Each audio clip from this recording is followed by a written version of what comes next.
Hey everybody, it's Rob from the Stromads.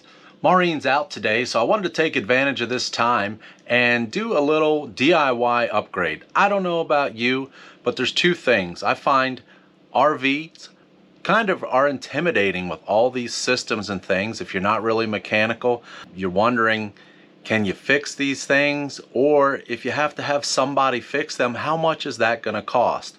So I've found over the years that they're really not as intimidating as maybe I would have originally thought. And I can do a lot of this work by myself and save a lot of money. Our dinette, which I'll show you in a minute, is where we kind of make a lot of the strobe magic happen.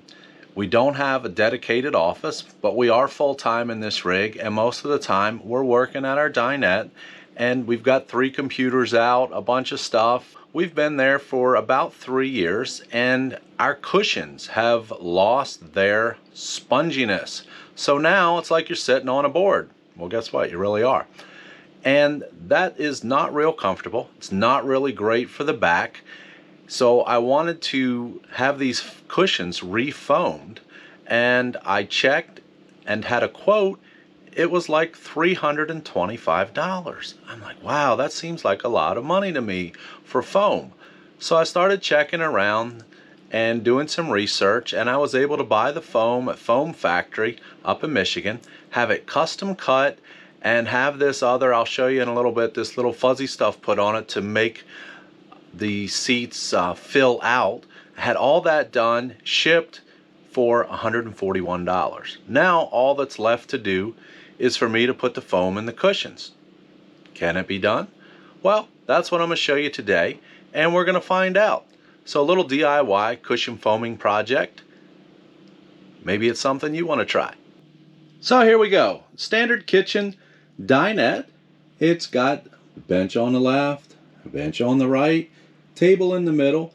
The table folds down, and 2 more cushions go there if you want to make that a bed for small people. Under there we've got pull-out drawers as well, but really the culprit here is the cushion. The cushion has lost its sponginess, and we're going to see what we can do to fix that up today. Alright, so I got my little project table set up here. I've got the cushion out. First thing we're going to do is we're going to unzip it all the way around, and we're going to remove the old foam. So you can pull that out, and you can see I attempted to do this one time before, and I put some other foam from another cushion that we had in it, and that was the same type of foam they foamed it with the first time, and it didn't last really good. The foam, you can see, has like a batting on top, and what that does is that makes your corners round out nice. It gives that little squeezy bit of feeling to the cushion when you sit on it. So that's something that when you order your foam, if you order it from Foam Factory, where I ordered mine from, they will actually, for an additional charge, they will put that on the cushion as well. So you can go back just like it was from the factory. So we're going to go ahead, finish taking this out, and you can see it's really pretty easy, pretty fast, and that is done. We're just going to discard that down there. We're going to put our cover over here. So we've got the old foam piece out. Now the new foam piece, unless you want to pay a lot of extra money and have it custom cut, it comes in a square or rectangle. But if you look at our cushion, it's got a little hump here. It's rounded. This front edge is not square. It's rounded around, and I really wanted to fill that out and put it back the way it was.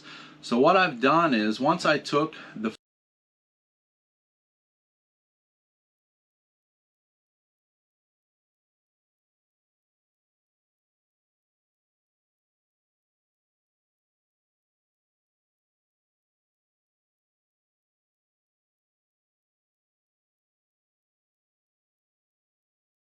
that's part of the conserving of money for RV manufacturers, which use a little less foam, because obviously most people don't live full-time in their RV, so it probably takes a little bit longer to wear that foam out than it did for us. But with us being here every day, it wore out and it was time for a change.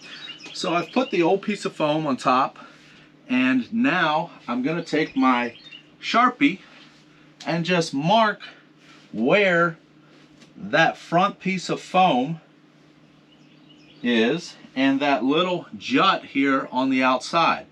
So mark that with my Sharpie, and then I'm going to take my serrated edge bread knife and just cut along on that mark.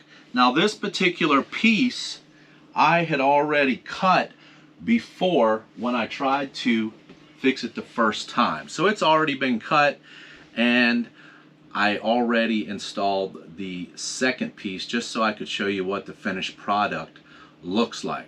But we'll take that and I'll show you kind of how that comes apart.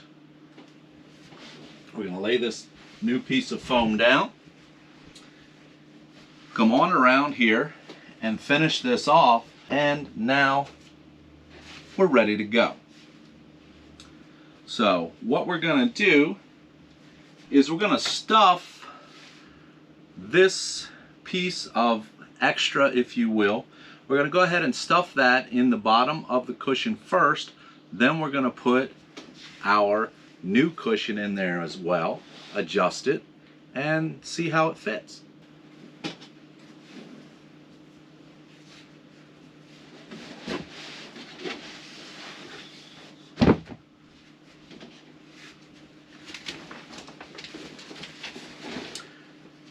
Alright, so we're going to bring our cover back up. Looking for that little bump there that corresponds to this little piece of foam. Go ahead, open it up, slide it all the way down, make sure it tucks good around the edge, bring that other piece, long piece in, tuck it up, make sure it fits in the corner there. Nice, good, snug cornered fit so that when our new foam goes in, it lines up really nice. Looking pretty good. So now all we have to do is pop this new square piece in, and we're just about there. So let's see. I'm gonna roll that up in here and here. Just gonna pull it on as much as we can. Make sure it lines up. Might be a little easier to do this on the floor here once we get it going. Get some of the wrinkles out.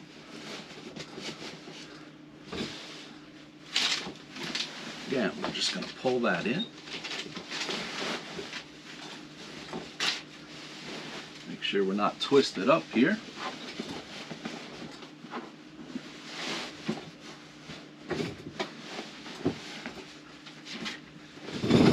Slide the table out of the way. Drop her down here on the ground so we can see what's going on.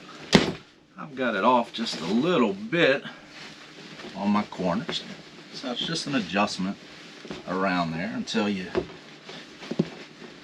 get it in there and get it ready. I'm a little twisted. Imagine that.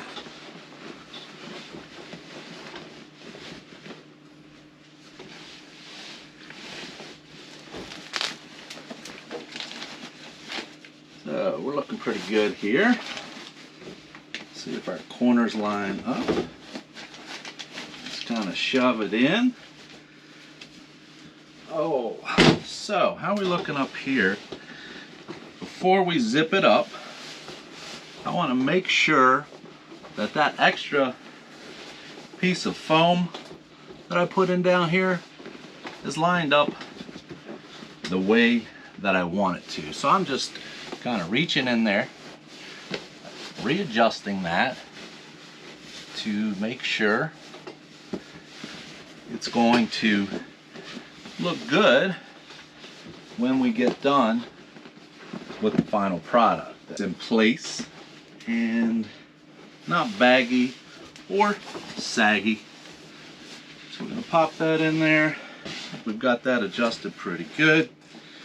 So when you go to zip this up, that batting will get caught in the zipper. So you kind of want to stick your fingers down under the batting so that you can zip that easy. And just keep sliding your fingers, sliding the zipper as it comes back up. And just working it through, around the corner. I'm going to set her down on the ground again so we can get a little leverage. Push it down. Slide the zipper in. All the way up. And there it is. Our new cushion with the extra outside there, with the batting in, and it's ready to go. Let's see if it fits. Well, there it is. I think it looks pretty good, and we're going to find out how it sits. Wow, this is just incredible. It's really hard to believe that the foam, although it looks the same, the density that you select and the time that it's been set on really changed. This is absolutely amazing. It's probably 2 or 3 inch lift. It's so solid. It feels great. I can't wait to go to work tomorrow. So I'm Rob with Stromads. I hope you enjoyed this little DIY video, and I just want to tell you, don't be intimidated. You can make it happen. There's all kinds of stuff out there to help. We're here to help you. If you have any questions, feel free to hit us up at thestromads.com. Drop us a line. You can subscribe to our YouTube channel as well, and we'll keep you updated on different things going on as we explore life, love, and all things good. We hope to see you on the road somewhere. Have a great day.